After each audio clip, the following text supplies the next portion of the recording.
வருஷ நட்பு 2012 இருந்து 7 வருஷம் டிராவல். அவங்க எவ்வளவு கஷ்டப்பட்டு 6 பசங்களையும் ஆளாக்கி கொண்டு வந்திருக்காங்க அப்படிங்கிறதெல்லாம் நிறைய சொல்லுவாங்க. அவரு சினிமால வேணா இப்ப ஹீரோ ஆயிருக்கலாம், அதுக்கு முன்னாடி இப்போ ஹீரோ அந்த குடும்பத்துக்கு.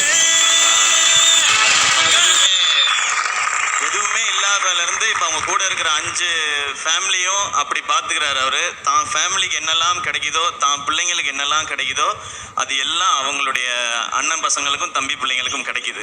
ஸோ சூரியனை எப்பவுமே ஹீரோ தான். சினிமாவில் நீங்கள் ஹீரோவாக பயன்படுத்திக்கிங்க, காமெடியனாக பயன்படுத்திக்கிங்க. என்னுடைய குடும்பம் மாதிரி தான் அவங்களும். ஸோ அவங்களையும் அப்படி தான் பார்க்குறாங்க, நானும் அப்படி தான் பார்ப்பேன். ஸோ எனக்கு அம்மாவை இந்த இவ்வளோ பெரிய மேடையில் இப்படிப்பட்ட ஒரு சேனலில் காட்டினது எனக்கு ரொம்ப ரொம்ப சந்தோஷம். தேங்க்யூ சன் டிவிக்கு, தேங்க்யூ. நன்றி தம்பி. ஓகே, நிறைய விஷயங்கள் பேசணும், பட் சீரியஸாகவே பேசிட்டோம். பட் உங்களுக்குள்ள பயங்கர ஜாலியாக இருப்பீங்க இல்லையா செட்டில்? உங்கள்கிட்ட ஒருத்தர் மாட்டினா வச்சு செஞ்சிருவீங்க.